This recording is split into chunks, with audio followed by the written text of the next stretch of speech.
Good morning and happy Friday. It's DJ Bubbles live and direct from Toronto. About a year or two ago, Canadians were no longer permitted to share mainstream media on social media platforms. Like, if I were to click the share button after reading an article provided by CBC or Global News or CP24, you always get a block. You're not allowed to share it. They say it's because for financial and money reasons, but I know that just ain't true. You know what a dream is? A dream is nothing but an illusion. So, whenever people are leaving their native land or their native homes, they always venture out thinking they're coming to Canada or the US to live the Canadian or the American dream. But you have to remember that dreams are only an illusion. Last night at the Black Economic, Social, Cultural, Youth, Civic Employment Units town hall meeting, there was definitely nothing illusional about the cold hard facts of what the Canadian nightmare is for a black person in this country.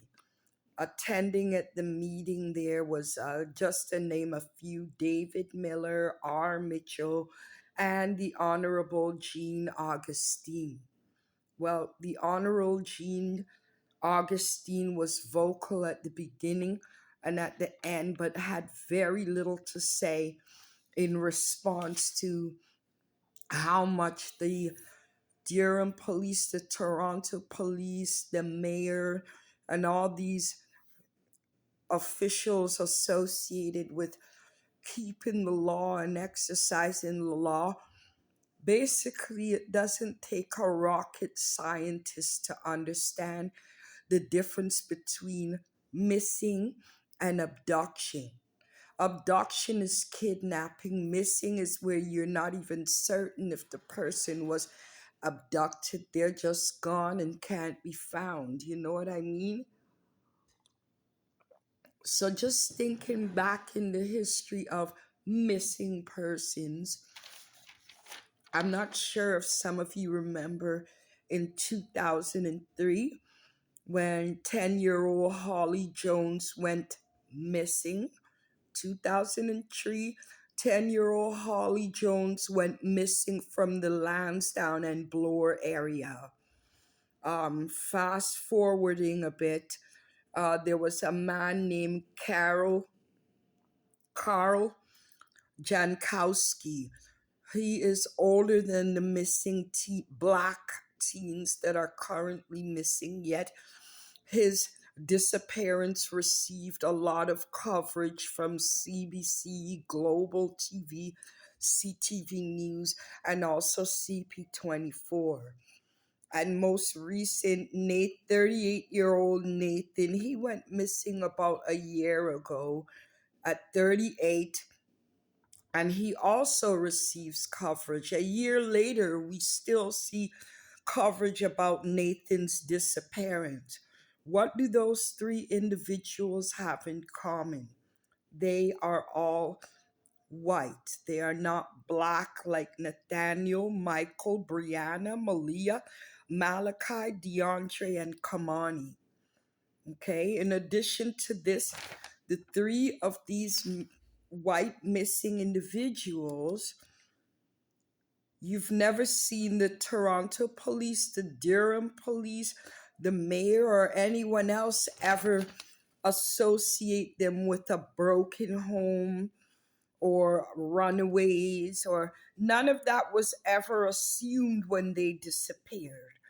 And we know their last names because their last names, their gender, and their ethnicity was provided to you by none other than CBC, CP24, CTV, and all the other mainstream white owned and operated media outlets here in Canada.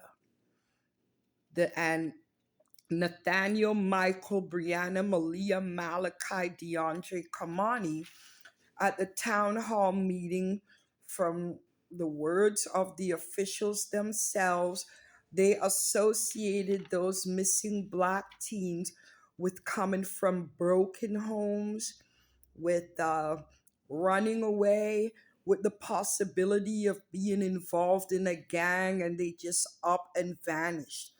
We've seen Holly Jones's parents on TV before she was found deceased. We see Nathan's family, 38 years old, mind you, he's an adult, and although has some mild intellectual disabilities and his special needs, but still he's 38 years old. And so was Carl Jankowski, adults, all except for Holly, but from the white Caucasian race. We have never, the little black 4 year old girl that was a face without a name that was found in a dumpster near to Castle Frank subway station. We never received any Amber Alert about her disappearance. So, do you not see a pattern in how systemic racism continues on, even in the media? Now, the Durham Police, Toronto Police, CBC, and all the other officials that dominate Canadian society, they've associated Nathaniel, Michael, Brianna, Malia, Malachi, DeAndre, Kamani, and many more with broken homes, running away, wanting to break the rules of the home. But not every single black victim is associated with all of the stigmas that they throw upon our community. Take, for example, Gary Newman, that was murdered the day before Carabana in 1997, August the 2nd. Gary Newman was a black male, 22. He worked at the TD Bank. He was going to the Academy of Learning. He was a cadet soldier. He even went to Petawawa for training. Did he come from a broken home? No, I know his parents.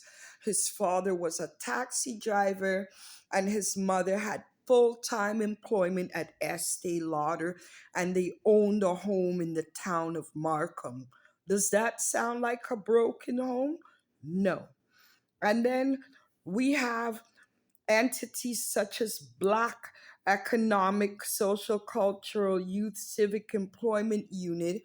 It's an entity represented by, sorry, Black individuals in the community, but they're not going to use their voice and respond to the fact that you are the police, the law, the media, they ignore it.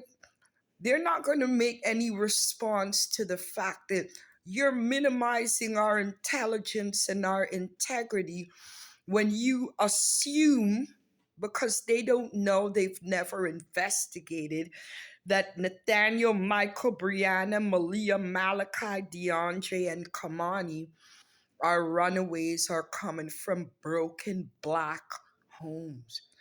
You know why they won't use their voice and respond and defend their community? Because at the end of the day, they're defending the funding they receive from the government. You don't know, it's just the way it is. I just wanted to share that with you. For the police and mayors to come in to think that we are such a dunce community that they have, let's just explain to the black community what abduction and missing is and the differences between the two. This is the community we live in. Sorry, so since we're not allowed to share mainstream media on social media platforms, the best thing to do is talk about it and let the world know. Canada, hey,